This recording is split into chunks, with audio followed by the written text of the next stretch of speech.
السلام علیکم ورحمۃ اللہ وبرکاتہ۔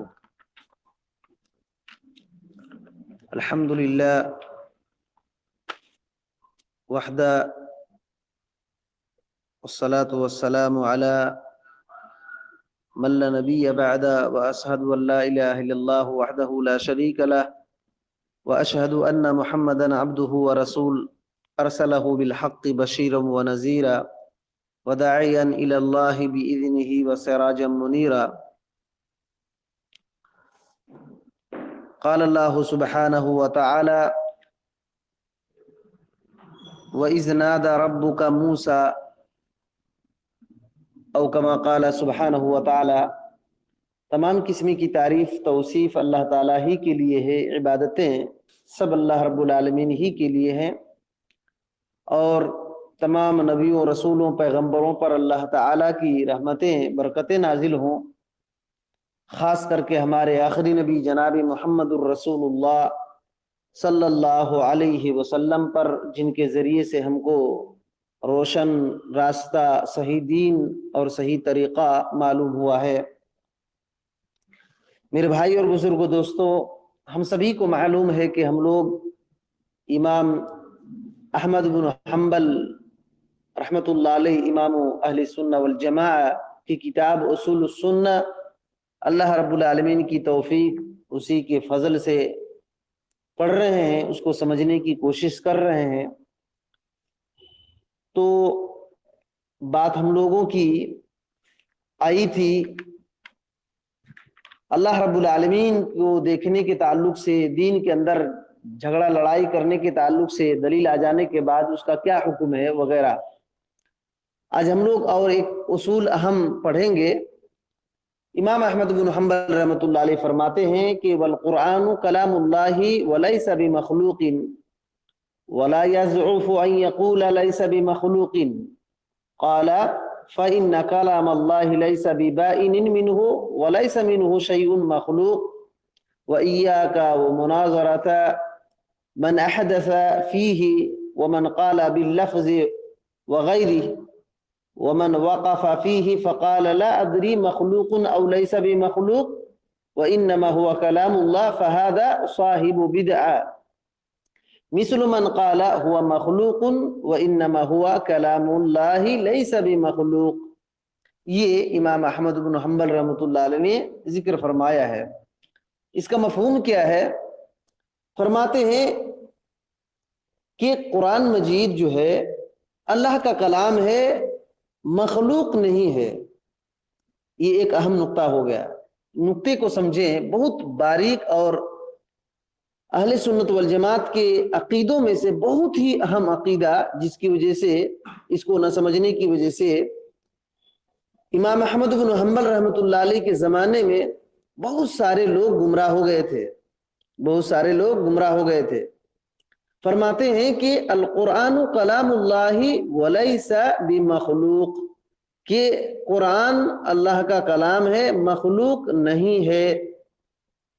دو باتیں ہیں، قرآن اللہ کا کلام ہے، مخلوق نہیں ہے، مخلوق نہیں ہے۔ اگر کوئی یہ صرف کہہ رہا ہے کہ قرآن اللہ کا کلام ہے اور دوسرے حصوں کو چھوڑ دے رہا ہے، تو پھر بعد میں دیکھیے کیا نقصان ہوگا، ہم لوگ بعد میں سنیں گے۔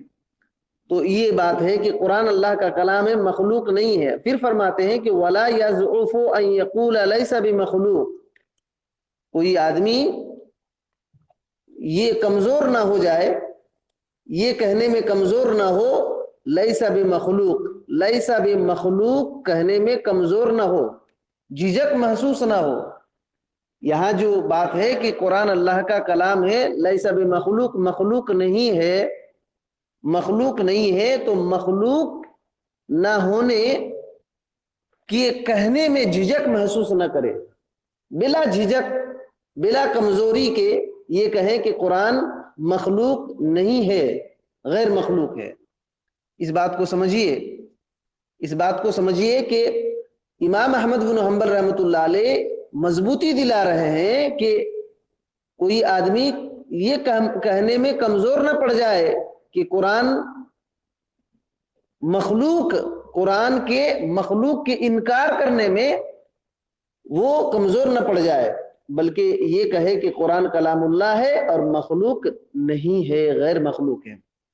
آگے کہتے ہیں کہ فَإِنَّ كَلَامَ اللَّهِ لَيْسَ بِبَائِنٍ مِّنْهُ، کہ کیونکہ اللہ کا کلام اللہ رب العالمین سے الگ نہیں ہے، اللہ تعالیٰ کا کلام اللہ سے الگ نہیں ہے۔ یہ تیسرا نقطہ ہے، یہ تیسری اہم بات ہے کہ اللہ کا کلام، قرآن مجید ہم لوگوں نے اللہ کا کلام مانا، اللہ تعالیٰ کا کلام جو ہے اللہ رب العالمین سے الگ نہیں ہے، اللہ رب العالمین سے الگ نہیں ہے۔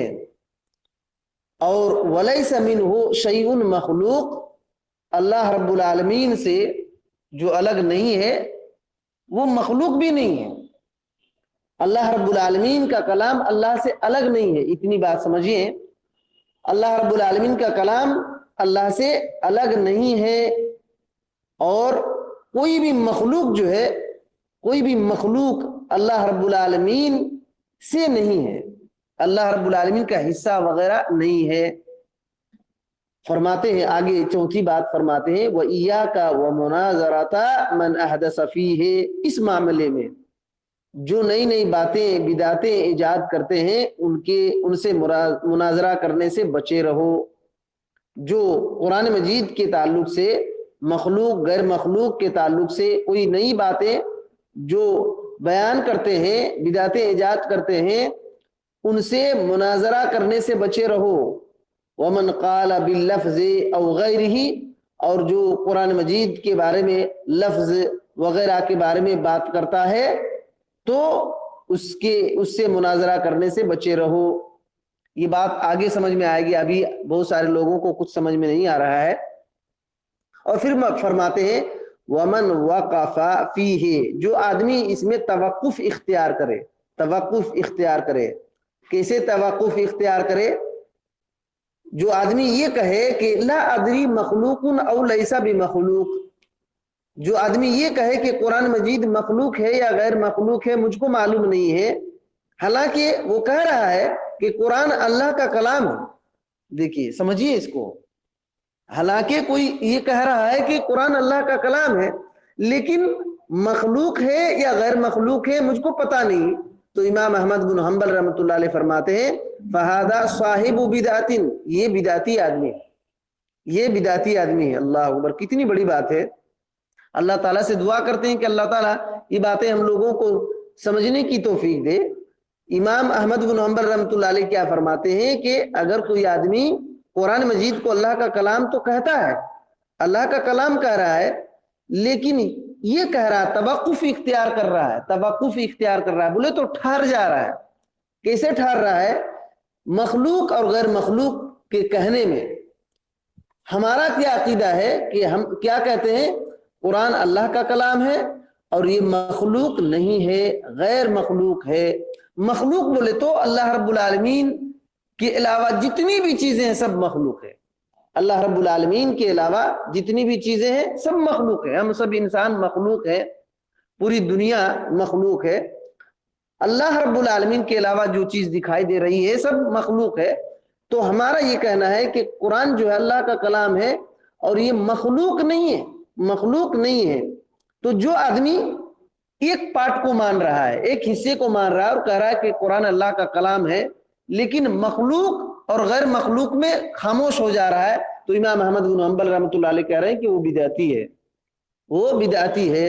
اور یہ آدمی اسی طریقے سے ہے من قال ہوا مخلوق، جو آدمی کہتا ہے کہ مخلوق ہے، یعنی قرآن مجید کو جو آدمی مخلوق مانتا ہے وہ بھی بدعتی ہے، اور جو آدمی کہتا ہے کہ مجھ کو معلوم نہیں کہ مخلوق ہے یا غیر مخلوق ہے وہ بھی بدعتی ہے، دونوں بدعتی ہے۔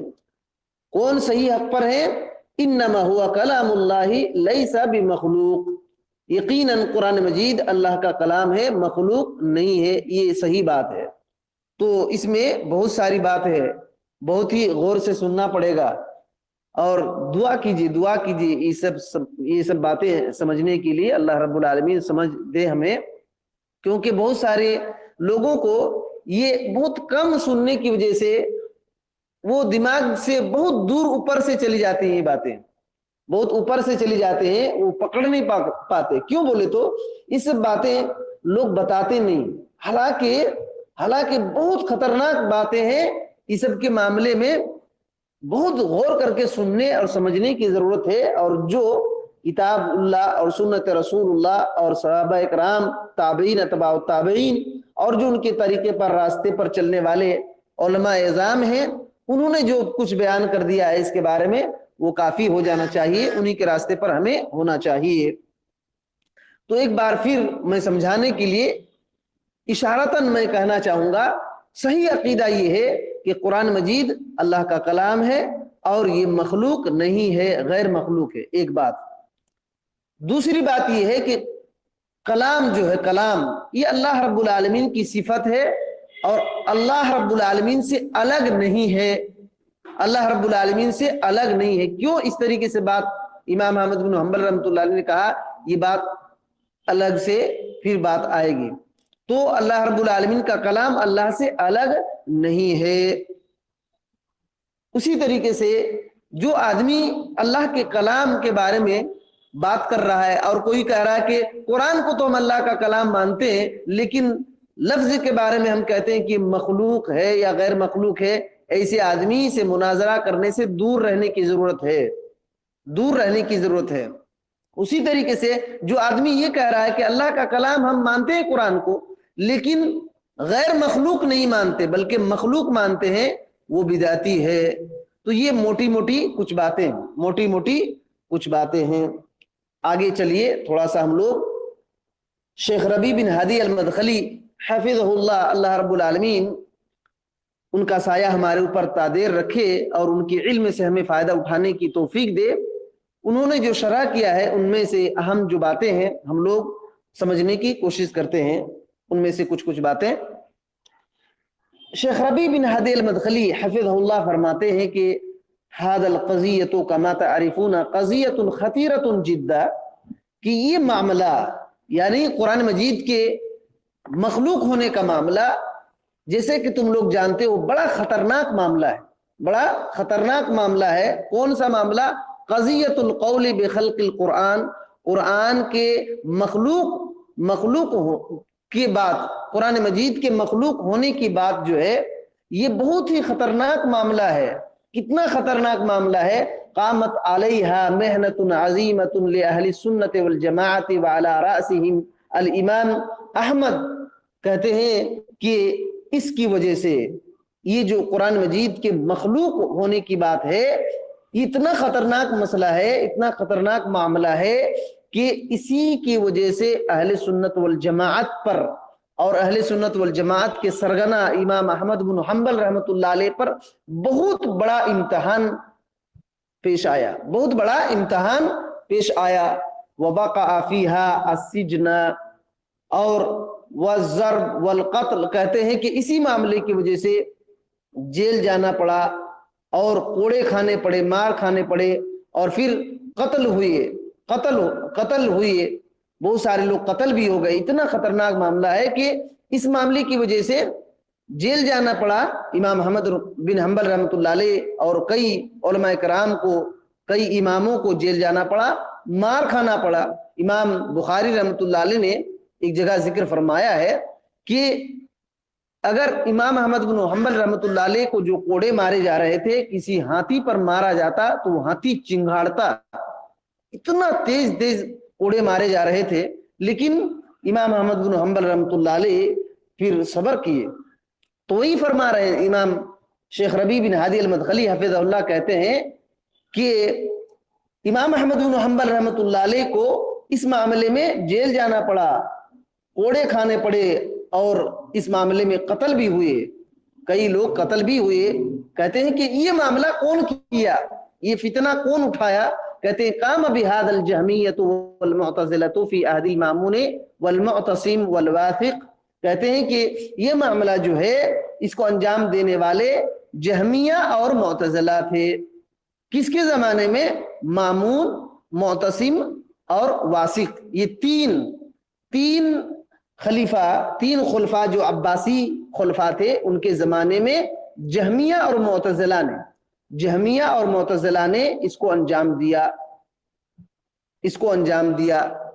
یہ عباسی خلفاء 3 خلفاء ہیں. شیخ فرماتے ہیں کہ عباسیوں کے ان 3 خلفاء کے زمانے میں، مامون، معتصم اور واسق کے زمانے میں، جہمیہ اور معتزلہ کی طرف سے اور گمراہ فرقوں کی طرف سے اہل سنت والجماعت پر بہت بڑا امتحان درپیش آیا، اور اہل سنت والجماعت پر وہ لوگ مسلط ہو گئے. لیکن اللہ رب العالمین نے متقیوں کے لیے بچاؤ لکھ دیا ہے. کہتے ہیں کہ لیکن کتب اللہ العاقبۃ للمتقین، کہ اللہ رب العالمین نے متقی لوگوں کے لیے بہترین انجام لکھ دیا ہے. یہ لوگ معتزلہ، جہمیہ وغیرہ نے اہل سنت والجماعت پر بڑا ظلم کیا اس معاملے میں، لیکن اللہ رب العالمین نے ان کے لیے بہترین انجام لکھ دیا. فصبر الامام احمد وصابر، امام احمد بن حنبل رحمۃ اللہ علیہ نے صبر کیا اور صبر کی تلقین کیا. اور کیا کیا انہوں نے؟ امام احمد بن حنبل رحمۃ اللہ علیہ نے کوڑے کو صبر کیا، برداشت کیا، جیل جانے کو برداشت کیا، اور بہت ہی شدید قسم کے تکلیف کو برداشت کیا. کہتے ہیں اتنے شدید قسم کے تکلیف کو برداشت کیا. التی لا تطیقها الجبال، اتنی تکلیف، اتنی بڑی سخت تکلیف کو جھیلا اور برداشت کیا امام احمد بن حنبل رحمۃ اللہ علیہ نے کہ ان تکلیفوں کو پہاڑ بھی برداشت نہیں کر سکتا. پہاڑ کے اندر طاقت نہیں تھی کہ اس کو برداشت کر لے، لیکن امام احمد بن حنبل رحمۃ اللہ علیہ نے ان تکلیفوں کو برداشت کیا. رحمہ اللہ، اللہ تعالیٰ ان پر رحم فرمائے. تو کہتے ہیں کہ اسی وجہ سے شیخ ربیع بن ہادی المدخلی فرماتے ہیں فرفع اللہ مکانتہ واعلی منزلتہ، کہ بس اللہ رب العالمین نے امام احمد بن حنبل رحمۃ اللہ علیہ کے مقام اور ان کے مرتبے کو، منزلت کو بہت بلند کر دیا، بہت بلند کر دیا. وصار امام اہل السنہ بحق، اور اس طرح سے امام احمد بن حنبل رحمۃ اللہ علیہ اہل السنہ والجماعہ کے حق کے ساتھ امام بن گئے. یہ معاملہ کی وجہ سے اتنا صبر کیے، برداشت کیے کہ اللہ تعالیٰ نے اہل السنہ والجماعہ کا امام بنایا. کہتے ہیں کہ فلا يرفع واحد رأسه بالسنہ، اب کوئی بھی آدمی سنت کے بارے میں اگر سر اٹھاتا ہے اور سنت کے جھنڈے کو بلند کرتا ہے تو وہ ضرور اس عظیم امام کی طرف اپنی نسبت ضرور کرے گا. اللہ تعالیٰ نے امام احمد بن حنبل رحمۃ اللہ علیہ کو اتنا بڑا امام بنایا کہ اب جو بھی سنت کے بارے میں سر اٹھائے گا اور سنت کے جھنڈے کو بلند کرے گا، وہ آدمی امام احمد بن حنبل رحمۃ اللہ علیہ جو بہت عظیم امام تھے ان کی طرف اپنی نسبت کرے گا اور کہے گا. بہت سارے علماء کی کرام کی کتاب پڑھیں گے آپ تو یہ پتا چلے گا کہ وہ لوگ کہتے ہیں میں امام احمد بن حنبل رحمۃ اللہ علیہ کے مسلک پر ہوں، ان کے عقیدے پر ہوں، جیسا ان کا عقیدہ تھا اسی پر میں ہوں. جیسے کہ ابو الحسن الاشعری رحمۃ اللہ علیہ اپنے اشعریت کو چھوڑ دیے تھے اور اس کے بعد کہتے کہ میں امام احمد بن حنبل رحمۃ اللہ علیہ کے عقیدے پر ہوں.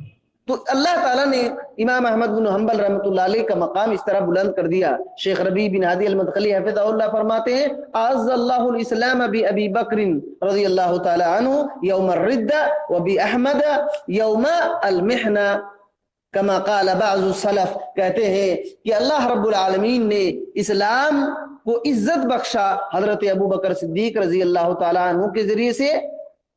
ارتداد کے دن ایک ایسا زمانہ آیا نبی کریم صلی اللہ علیہ وسلم کے انتقال کے بعد کہ بہت سارے لوگوں نے زکوٰۃ کا انکار کر دیا اور مرتد ہو گئے. اب تاریخ کی کتاب پڑھیں گے تو معلوم ہوگا کہ کچھ قبیلے بچے ہوئے تھے، ورنہ بہت سارے قبیلے مرتد ہو گئے تھے، دین سے پھر گئے تھے. حضرت ابو بکر صدیق رضی اللہ تعالی عنہ نے جنگ کا اعلان کر دیا تھا اور پھر جنگ کا اعلان کرتے ہوئے بھیج بھی دیا تھا، اپنے فوج کو بھیج بھی دیا تھا اور مرتدین سے جنگ بھی کیے. تو اللہ تعالیٰ نے حضرت ابو بکر صدیق رضی اللہ تعالی عنہ کے ذریعے سے اسلام کو عزت بخشا اور امام احمد بن حنبل رحمۃ اللہ علیہ سے بھی اسلام کو عزت بخشا. کس دن؟ یوم المحنہ. یوم المحنہ امتحان کے دن، جب معتزلہ، جہمیہ کی طرف سے امتحان ہوا تھا اہل سنت والجماعت پر اور کوڑے برسائے جا رہے تھے، جیل میں ڈالا جا رہا تھا، تو امام احمد بن حنبل رحمۃ اللہ علیہ بس یہی کہا کرتے تھے کتاب اللہ سے ایک دلیل لاؤ میں ماننے کے لیے تیار ہوں۔ اچھا معتزلہ کیا کہتے تھے؟ معتزلہ کیا کہتے تھے؟ اس بات کو سمجھیں، اس بات کو سمجھیں۔ معتزلہ کیا کہتے تھے کہ قرآن جو ہے اللہ رب العالمین کا کلام ہے، لیکن یہ جو ہے بغیر حروف کے ہے، بغیر حروف کے، بغیر آواز کے ہے، اور اللہ رب العالمین کی ذات کے ساتھ یہ نہیں ہے بلکہ یہ الگ مخلوق ہے۔ قرآن کو کہتے تھے کہ قرآن کا تو ڈائریکٹ انکار کر دیتے تھے، کہتے تھے کہ کلام اللہ کا ہے لیکن اس کے اندر آواز بھی نہیں ہے، الفاظ بھی نہیں ہے، اور اللہ تعالیٰ نے الگ سے مخلوق بنایا ہے۔ قرآن کو مخلوق کہتے تھے وہ لوگ، معتزلہ اور جہمیہ، معتزلہ اور جہمیہ۔ بلکہ بہت سارے ایسے اور گروہ پیدا ہوئے کہ اللہ رب العالمین کے کلام ہی کا انکار کر دیے کہ اللہ تعالیٰ کلام ہی نہیں کرتا، اللہ تعالیٰ کا کلام یہ اس کی ذات ہی پر خاص ہے، اس کے الفاظ اور آواز نہیں ہوتے۔ اور قرآن مجید میں جہاں یہ بات ہے کہ اللہ تعالیٰ نے موسیٰ علیہ السلام سے بات کیا، تو اس کے بارے میں وہ لوگ کیا کہتے ہیں؟ کہتے ہیں کہ اللہ رب العالمین نے اپنے کلام کو جھاڑ کے اندر، جو درخت ہے اس کے اندر پیدا کر کے بھیج دیا، اور وہ درخت کلام کر رہا تھا کہ میں تمہارا رب ہوں، میں اللہ ہوں۔ حضرت موسیٰ علیہ السلام سے یہ کہہ رہا تھا۔ تو ان کا یہ عقیدہ ہے کہ اللہ رب العالمین نے اپنے کلام کو الگ سے پیدا کیا، الگ سے پیدا کیا، تو یہ ہمارا عقیدہ نہیں ہے۔ بہرحال یہ بات انشاءاللہ آگے سمجھ میں آ جائے گی۔ بہرحال شیخ ربیع بن ہادی المدخلی حفظہ اللہ فرماتے ہیں فالقرآن والسنہ یدلان علی ان القرآن کلام اللہ تکلم به سبحانہ وتعالی، کہ قرآن مجید اور سنت رسول صلی اللہ علیہ وسلم یہ دونوں اس بات کے دلالت کرتے ہیں، اس بات پر دلالت کرتے ہیں کہ قرآن مجید اللہ کا کلام ہے، اور اللہ رب العالمین نے قرآن مجید کے ذریعے سے تکلم کیا ہے، کلام کیا ہے، بات کیا ہے۔ اور اللہ تعالیٰ نے اس قرآن کو حضرت جبریل امین کے طرف وحی کیا، اور حضرت جبریل امین نے محمد الرسول اللہ صلی اللہ علیہ وسلم تک پہنچا دیا۔ واللہ یتکلم متی شاء و اذا شاء، اللہ رب العالمین جب چاہتا ہے کلام کرتا ہے، اور جب چاہے گا کلام کرے گا، جب چاہے گا کلام کرے گا۔ تو اللہ رب العالمین جو ہے، اللہ رب العالمین کلام جب چاہتا ہے کرتا ہے، جب چاہے گا کلام کرے گا، اور اللہ رب العالمین کے کلام کو کوئی چیز ختم نہیں کر سکتی۔ شیخ ربیع بن ہادی المدخلی حفظہ اللہ فرماتے ہیں کہ اللہ رب العالمین کے کلام کو کوئی چیز ختم نہیں کر سکتی، اور انہوں نے قرآن مجید کی ایک آیت پیش کیا ہے۔ قرآن مجید میں اللہ رب العالمین نے فرمایا ہے سورہ کہف کے اندر، سورہ کہف کے اندر اللہ رب العالمین نے کیا فرمایا کہ قُلْ لَوْ كَانَ الْبَحْرُ مِدَادًا لِكَلِمَاتِ رَبِّي لَنَفِدَ الْبَحْرُ قَبْلَ أَن تَنْفَدَ كَلِمَاتُ رَبِّي وَلَوْ جِئْنَا بِمِثْلِهِ مَدَدًا۔ اللہ تعالیٰ فرماتا ہے کہ کہہ دیجئے اے نبی کریم صلی اللہ علیہ وسلم کہ اگر میرے رب کی باتوں، میرے رب کے کلمات کو لکھنے کے لیے سمندر سیاہی بن جائے، میرے رب کے کلمات کو لکھنے کے لیے سمندر سیاہی بن جائے، انک بن جائے، تو یہ پورے سمندر اگر سیاہی بن جائے تو کیا ہوگا؟ اللہ تعالیٰ نے فرمایا تو وہ بھی میرے رب کی باتوں کے ختم ہونے سے پہلے ختم ہو جائیں گے۔ سمندر کا پانی پورا اگر بن جائے سیاہی تو اللہ رب العالمین کے کلام ختم ہونے سے پہلے یہ پورے سمندر کے انک ختم ہو جائیں گے، لیکن رب کے کلمات، رب کی باتیں ختم نہیں ہوں گی، رب کی باتیں ختم نہیں ہوں گی، گرچہ اسی جیسا ہم اور بھی اس کی مدد میں لے آئیں اور سمندر اس طریقے سے پیدا کر دے، پھر بھی رب کے کلمات ختم نہیں ہوں گے۔ سبحان اللہ، اللہ رب العالمین کے کلمات اتنے ہیں۔ اسی وجہ سے شیخ ربیع بن ہادی المدخلی حفظہ اللہ نے فرمایا کہ اللہ کے کلام کو کوئی چیز ختم نہیں کر سکتے۔ اسی قرآن مجید کی آیت سے انہوں نے استدلال کیا ہے۔ تو کہتے ہیں فَمِن كَلَامِهِ، تو اللہ تعالیٰ کی جو یہ کلمات ہیں کہ ختم نہیں ہو سکتے ہیں، انہی کلمات میں سے، اللہ کے انہی کلام میں سے ایک کلام جو ہے انہی کلام میں سے اللہ کی نازل کردہ کتابیں بھی ہیں۔ اللہ کے کلمات کبھی ختم نہیں ہو سکتے، انہی کلام میں سے اللہ کی نازل کردہ کتابیں بھی ہیں جن کو اللہ رب العالمین نے بشر یعنی انسان کی اصلاح کے لیے نازل کیا ہے، انسان کی ہدایت کے لیے نازل کیا ہے، ان کو ضلالت اور گمراہی سے نکالنے کے لیے نازل کیا ہے، اور ایک عظیم مقصد اور حکمت کے لیے اللہ تعالیٰ نے نازل کیا ہے، جس مقصد اور حکمت کو صرف اللہ رب العالمین ہی جانتا ہے۔ اور کہتے ہیں کہ یہ جو اللہ تعالیٰ نے اپنے کلام میں سے کتاب کو نازل کیا، ھذا من رحمتہ، یہ اللہ رب العالمین کی رحمت میں سے ہے اور اس کی حکمت میں سے ہے، اس کے رب ہونے کے تقاضوں میں سے۔ اللہ جو رب ہے اس کے رب ہونے کے تقاضوں میں سے یہ بات ہے کہ اللہ رب العالمین اپنے کلام میں سے کتابوں کو نازل کیا۔ کیوں نازل کیا؟ تاکہ مخلوق انسان جو ہے، انسان ان کتابوں کے ذریعے سے اپنی زندگی کو درست کر لے اور سدھار لے، اور ان کتابوں پر چلتے ہوئے وہ سیدھے قائم رہے، اور ان کتابوں کے ذریعے سے ان کتابوں کے اہل بن جائے اور ان کتابوں پر عمل کرے اور اس لائق بن جائے کہ جنت میں داخل ہو سکے اور رب العالمین کی رضا کو حاصل کر سکے۔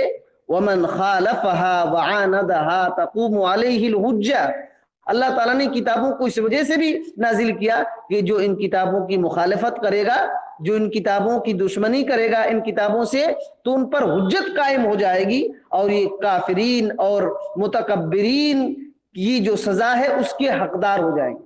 جو آدمی اللہ تعالیٰ کی نازل کردہ کتابوں کے خلاف کرے گا، ان سے دشمنی کرے گا ان کتابوں سے، تو یہ کس بات کا حقدار ہوگا؟ کافروں اور تکبر کرنے والوں کی جو سزا ہے اس سزا کے حقدار ہو جائے گا۔ اور فرماتے ہیں شیخ ربیع بن ہادی المدخلی حفظہ اللہ کہ کافروں اور متکبرین کی سزا کیا ہے؟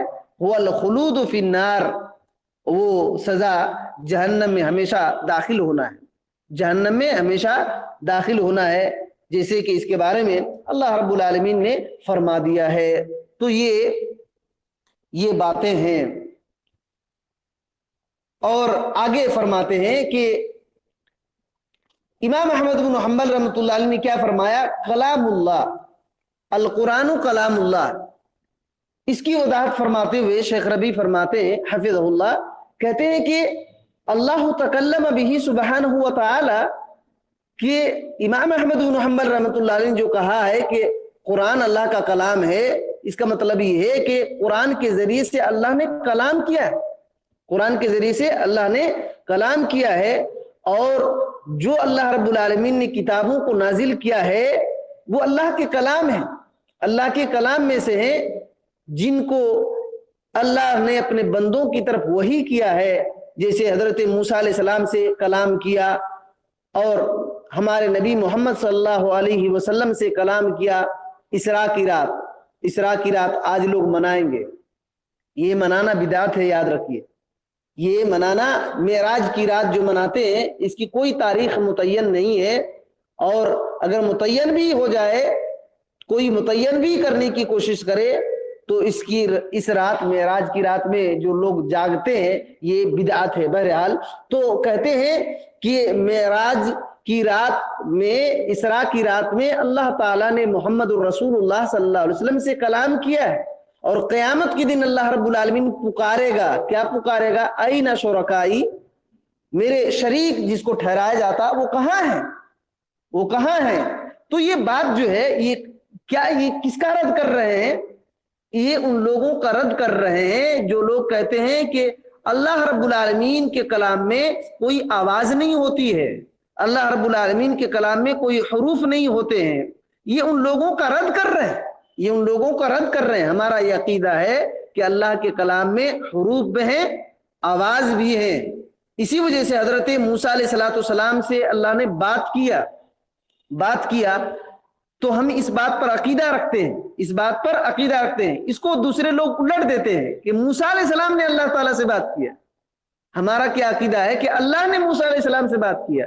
دوسرے لوگ کیا کہتے ہیں جو اس کا انکار کرتے ہیں اور کہتے ہیں کہ اللہ کے کلام میں حروف نہیں ہوتے، آواز نہیں ہوتے، وہ ان لوگوں کا الٹا پھیر دیا اور کہنے لگے کہ موسیٰ علیہ السلام نے اللہ سے بات کیا، اور اس کی اور ایک تعویل کی ہے کہ اللہ تعالیٰ نے درخت میں اپنے کلام کو پیدا کیا اور درخت بول رہا تھا ان اللہ، میں اللہ ہوں اے موسیٰ، نعوذ باللہ من ذالک۔ یہ غلط عقیدہ ہے، یہ غلط عقیدہ ہے۔ تو اللہ تعالیٰ نے سورہ الشعراء کی 10ویں آیت میں کہا وَإِذْ نَادَى رَبُّكَ مُوسَىٰ، جب تیرے رب نے پکارا موسیٰ علیہ السلام کو، اِذْ نَادَى رَبُّكَ مُوسَىٰ۔ تو شیخ ربیع بن ہادی المدخلی حفظہ اللہ فرماتے ہیں کہ یہاں دیکھیے ندا ہے، اِذْ نَادَى، جب تیرے رب نے پکارا، تو کہتے ہیں الندا لا يكون الا بحرف وصوت يليق بالله، کہتے ہیں کہ ندا جو ہوتی ہے، پکار جو ہوتی ہے، وہ بغیر حرف اور بغیر آواز کی ہو ہی نہیں سکتی، وہ حروف اور آواز اللہ کے لائق اور شایان شان کے مطابق ہے۔ وہ اللہ رب العالمین کی جو پکار اور ندا ہے اس کے اندر حروف اور صوت ہیں، آواز ہیں، بغیر آواز اور صوت کے، بغیر حروف کے پکارنا ہوتا ہی نہیں ہے۔ لیکن کہتے ہیں شیخ ربیع بن ہادی المدخلی حفظہ اللہ، کہتے ہیں کہ لیکن اللہ رب العالمین کی جو ندا میں آواز ہے، حروف ہیں، وہ مخلوق میں سے کسی کے آواز اور حروف اس کے مشابہ نہیں ہے، اور اس اللہ کے کلام کے مشابہ مخلوق کے کلام نہیں ہے۔ تو اللہ تعالیٰ نے کلام کیا ہے، اور یہ جو صفت ہے کلام، یہ کلام کی صفت کمال ہے، صفت کمال ہے۔ جمادات کلام نہیں کرتے، شیخ فرماتے ہیں کہ جمادات کلام نہیں کرتے، حیوانات کلام نہیں کرتے۔ یہ کیوں؟ یہ انسان سے نیچے درجے کے ہیں، انسان سے نیچے کے درجے کے ہیں۔ جمادات بولے تو جو ایک ہی جگہ پر رہتے ہیں، پتھر جو ہل ڈول نہیں کر پاتے، اور حیوانات جو جانور ہیں یہ کلام نہیں کر پاتے، اسی وجہ سے انسان سے کم درجے کے ہیں۔ انسان بشر تکلم کرتا ہے، بات کرتا ہے، کیوں؟ فَاللَّهُ كَرَّمَ الْإِنسان، اللہ تعالیٰ نے انسان کو یہ کرم کیا ہے انسان پر، اور ان کو کمال بخشا ہے، اور ان کے صفت کمال میں سے اللہ تعالیٰ نے کمال دیا انسان کو، اور تمام مخلوقات سے یہ اسی وجہ سے ان کی پہچان بنتی ہے اور یہ ممتاز ہوتے ہیں۔ تو اللہ تعالیٰ نے بشر کو، انسان کو، فرشتوں کو، جن کو اور عقل مند کو کلام کرنے پر قدرت دیا، طاقت دیا، تو اس طریقے سے ان کی ایک صفت کمال بنی۔ تو اللہ رب العالمین جس کو چاہتا ہے اپنے بندوں میں سے یہ کمال عطا کرتا ہے، مخلوق میں سے کمال عطا کرتا ہے، تو یہ صفت کمال ہے۔ جس طریقے سے علم اللہ تعالیٰ کی صفت کمال ہے، قدرت اللہ کی صفت کمال ہے، اور جو بندہ اللہ رب العالمین کی یہ صفت کو چھین لے تو گویا کہ اللہ رب العالمین پر وہ عیب لگا رہا ہے، اللہ رب العالمین پر وہ نقص نکال رہا ہے، اللہ رب العالمین پر وہ نقص نکال رہا ہے۔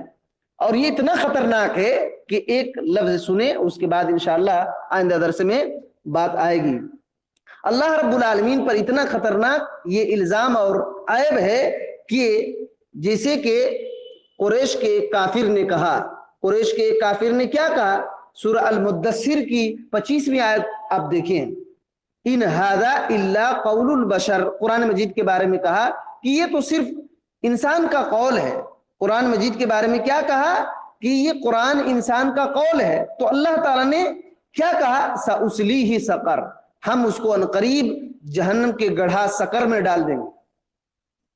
دیکھیے قرآن مجید کے بارے میں کیا کہا تھا؟ یہ انسان کا کلام ہے، انسان کا قول ہے، انسان کی بات ہے۔ قرآن مجید کے بارے میں اللہ تعالیٰ نے کتنا بڑا خطرناک دھمکی دیا، سأصلیہ سقر، ہم اس کو عنقریب سقر میں ڈال دیں گے۔ تو اللہ رب العالمین کے کلام کو مخلوق کہنا اتنی خطرناک بات ہے کہ اللہ تعالیٰ نے دھمکی دیا۔ یہ پوری آیت جو ہے نا 18 سے 19 تک دیکھیے، 25 تک دیکھیے، تو آپ کو بہت ساری باتیں آپ کو سمجھ میں آئے گی انشاءاللہ، باتیں آئندہ آئے گی۔ اللہ رب العالمین سے دعا کرتے ہیں کہ اللہ تعالیٰ ہمیں ان سب باتوں کو صحیح سمجھنے کی توفیق دے، اور ہر قسم کے رسم و رواج، بدعت اور خرافات سے اللہ تعالیٰ ہمیں بچا کر رکھے، کتاب و سنت پر چلنے کی توفیق دے، اور اس کو اسی طرح سمجھنے کی توفیق دے جیسے کہ ہمارے اسلاف نے سمجھا ہے۔ آمین۔ السلام علیکم ورحمۃ اللہ وبرکاتہ۔